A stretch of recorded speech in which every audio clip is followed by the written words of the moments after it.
Welcome back, everybody. Or if it's your first time here, welcome to the Tall Tesla Guy. So, a million-mile car. Does that make sense? Is it even possible? Is it something that's just a big marketing ploy? It's kind of hard to tell, but let's dive right in and let's talk about it. You're listening to the Tall Tesla Guy. So, if it's your first time here, think about subscribing. Put new videos in once a week at least. Maybe snap that like button too for the YouTube algorithm.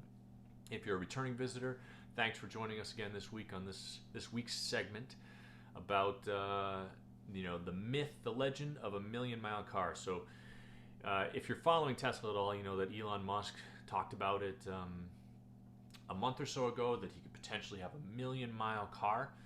And it seemed kind of far-fetched, futuristic, something that maybe a SpaceX, just a sci-fi fantasy type of thing. Because in reality, when we all come from internal combustion engine vehicles, which there's no way you're getting a million miles out of your car.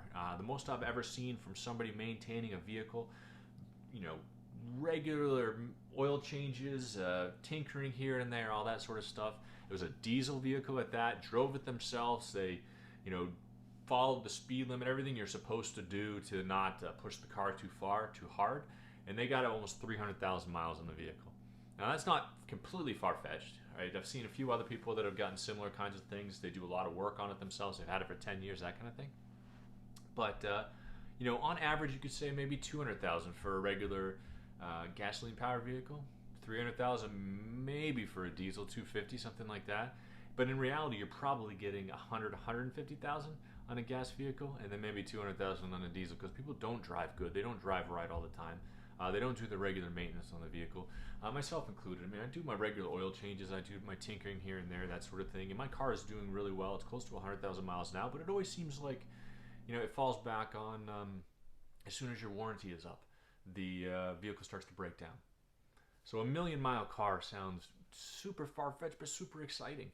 Now, how could a Tesla possibly get a million miles on the vehicle? Well, one of the biggest differences, obviously, it's a battery-powered vehicle. So with an internal combustion engine vehicle, you have constant gas explosions and all these different parts of the engine is to move the pistons and to just flat out spin the tires. That puts regular wear and tear on your vehicle every time you push the accelerator. Well, a battery-operated vehicle doesn't have any of that stuff, right? So obviously you're pushing the accelerator. It's not the gas pedal, of course, because it's electric, but you're pushing the accelerator to move, so you can have normal wear and tear on some of the door handle, maybe from the outside. Maybe if you're constantly pounding on the dials or something like that, those things can break. But the car itself is designed to really just go that much further. And the battery technology, I mean, with regenerative braking, with the fact that Tesla is designed to be plugged in all the time. You don't get the battery degradation that you get on some other, classic battery-powered stuff. If you recall, 10 years ago, back before our cell phones were what they are today, you were actually supposed to, only plug it in every couple of days. I don't know anybody that doesn't, maybe my parents, that doesn't plug their phone in every single night, myself included. And the phones are designed now not to last forever, but at least a few years, because the battery technology has improved that much that you don't get the degradation that you used to get on it. So then it brings back to another thing, like how could Tesla possibly make money if they're selling a vehicle that goes for a million miles? Chances are you're not going to be trading it in every year. I mean, the standard business model of some of the other big car companies, Ford, Chrysler, GM, Toyota, Honda, are designed to sell you a vehicle and then almost encourage you to need to buy another one as the new flashy design, the new technology comes out.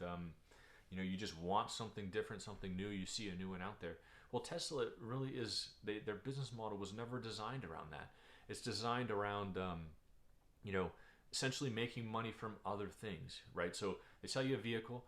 If you look back even 2013 to now, the Model S has only changed a little bit. The technology has changed, the screen, maybe the layout a little bit, some of the exterior designs, but for the most part, you can look at a 2013 Model S, a 2020 Model S, and kind of put them in a similar kind of category versus 2013 Toyota Corolla versus a 2020 Toyota Corolla. It's almost like it's a different car.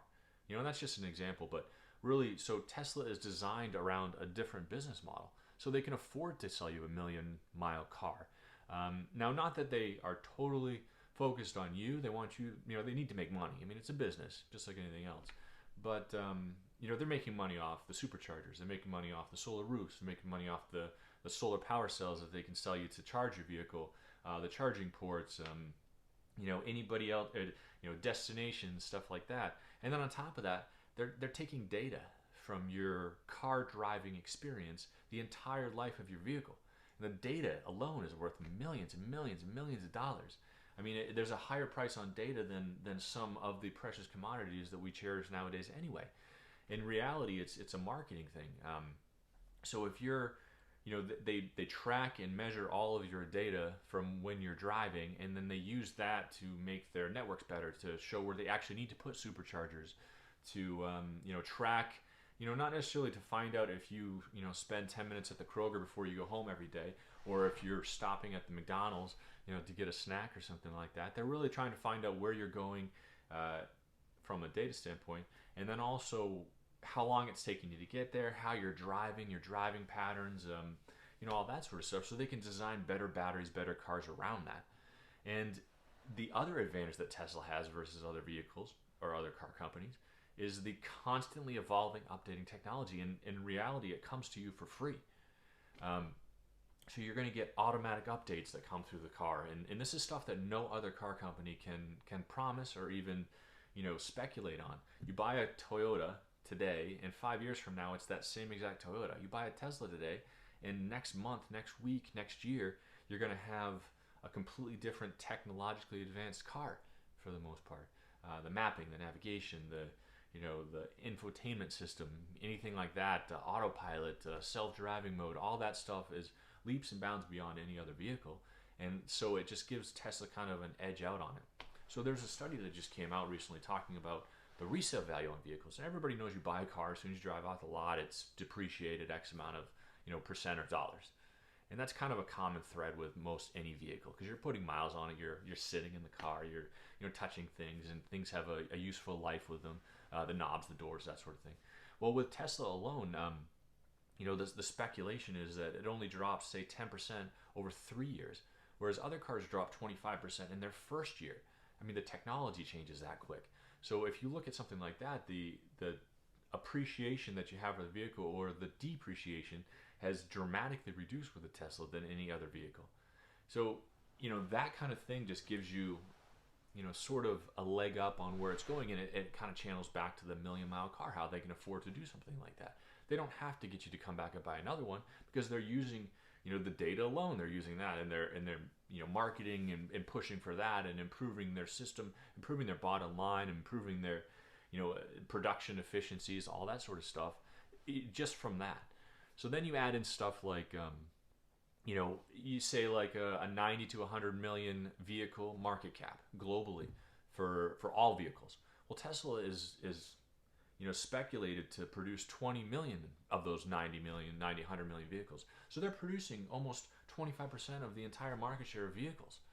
So it's not to say that every 1 in 4 people are going to be owning a Tesla, but talk about getting these vehicles that are purchased, having 25% of them be a Tesla, that's a huge market share. And I mean, it trickles down to the stock value at $2,100 a share currently versus, other companies that have been around for certainly a lot longer, being like, Ford sitting at, about $7 a share, Honda about $25 a share, GM sitting about $30 a share. I mean, Toyota is about $130 a share, but nowhere in comparison to Tesla. And then they're doing a 5-way split that actually is going through tomorrow, I believe. So, you get something like that, and the value of the Tesla stock after that is going to be $300. I mean, it's way above any other type of vehicle, any other vehicle that's out there. So, something like that with such a high market cap, such a low production cost, with the new battery technology, with the gigafactories they're producing, I mean, they're going to be able to churn out cars a lot faster, a lot more efficiently, a lot cheaper. Their bottom line's going to be a lot lower, so they don't need to charge you for stuff like automatic updates. Not to say that they never will, but they don't need to. And then on top of that, they've got the data, and they're using that data for marketing purposes as well, and making their network super efficient. So something like that is going to just kind of add to the value. And then you say a 10% degradation over 3 years versus 25% over 1 year with other vehicles. I mean, you get all that kind of stuff that just ends up being, adding to the margin, just making it that much better and more efficient and easier. And then on top of that, with a 10% depreciation over the first 3 years, the life of the car, life of the loan, 5-6 years maybe, 10 years on a car, the car is not getting old. Now, yes, the tires, the brakes, normal maintenance, maybe you getting out of the seats and they're breaking down, stuff like that. But in reality, the car itself is never technically getting old because it's automatically updated. Like we talked about, the auto updates that come all the time, weekly, monthly, yearly. I mean, you just get that constant improvement on technology in the vehicle itself prevents it from getting old. So you don't have a 2010 Tesla with a tape deck still. They never started out with that kind of stuff. Everything was digital, everything was in there already. So, you have a Toyota 10 years ago doesn't even have, pale in comparison to the technology that's available now. It's like going back to a flip phone, going back to your Razr phone versus your iPhone, for example. It just doesn't have the technology to keep up with what you need it to be. And Tesla has the ability to automatically update that sort of stuff, which makes it just kind of hold its value a little bit better. So going back to the original, kind of direction of the video, the million-mile car, could they do it? Absolutely. I mean, I just think the wear and tear that you don't get in an electric vehicle versus a gas vehicle is going to be huge. Will they have it super soon this year, next year? Maybe, maybe not. I would say that you're going to hold your Tesla. You're going to keep it 5-10 years anyway. And then if you buy a new one, it's because you want another one versus the one you have is outdated, which I think is huge. So you get that kind of stuff that just makes it exciting and keeps it kind of going, and you end up with a car that's just as exciting now as it was when you bought it. Let me know if you think that this is something that makes sense. Throw it down in the comments. I'm happy to kind of bounce ideas back and forth on it. I hope you enjoyed watching this. If you haven't, maybe consider subscribing so you can catch up on more and more videos like this. Throw that like button on there, and hope you guys have a great day. Stay safe out there.